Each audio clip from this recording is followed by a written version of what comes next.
Hello guys, welcome on Tesla Adventures. In this video, we are going to discuss that whether the reaction of the buoyancy on the base of the container is equally distributed or unequally distributed. So let us see a scenario in which we have taken a block. In fact, we have taken a container and we have filled a liquid in it, and we have balanced that container on a knife edge, and it is not toppling, so it is in equilibrium. And we have placed a block of density rho, which is less than the density of the liquid, gently at this side. So when I ask some students that will the container will topple or not, then they say that it will topple because the reaction of the buoyancy will be acting in this region, and it would create some torque, and that torque will topple the container. But let us see a scenario first of all. So we let us see that obviously there is a container which has some liquid in it. Let us draw the liquid like that, and let us suppose that the pressure at this point is PA.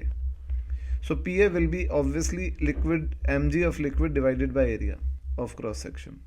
But when we have immersed a block inside this liquid, then the level of liquid will rise obviously, and this level rises. You can see that liquid level will rise, and this liquid level, the new pressure at this point PA dash will be mg plus buoyancy acting on the block divided by, this is buoyancy acting on the block divided by area.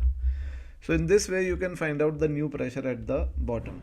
But let us see that obviously we know that when this block will be immersed in the liquid at this side, then we should analyze that liquid will not move up only from this side. It would go up equally in all the vessel.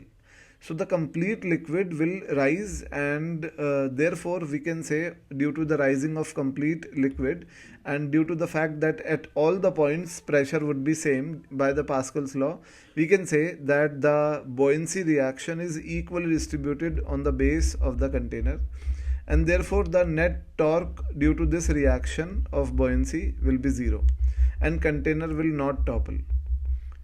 But if we discuss the second scenario in which this sigma is greater than rho, then this block will sink down to the bottom, and the block will apply an additional force which is only the contact force. Hence it would be acting in this region only, which is normal reaction, and due to this torque of normal reaction, which would not be zero, the container will topple. So in this case container topples, but in the previous case container does not topples. So we can say that buoyancy applies the reaction on the buoyancy has the reaction which is acting on the base of the container, as well as that reaction is equally distributed on the base of the container. So this was it in this video, and in the next video we'll be bringing some more amazing concepts of buoyancy. Thank you.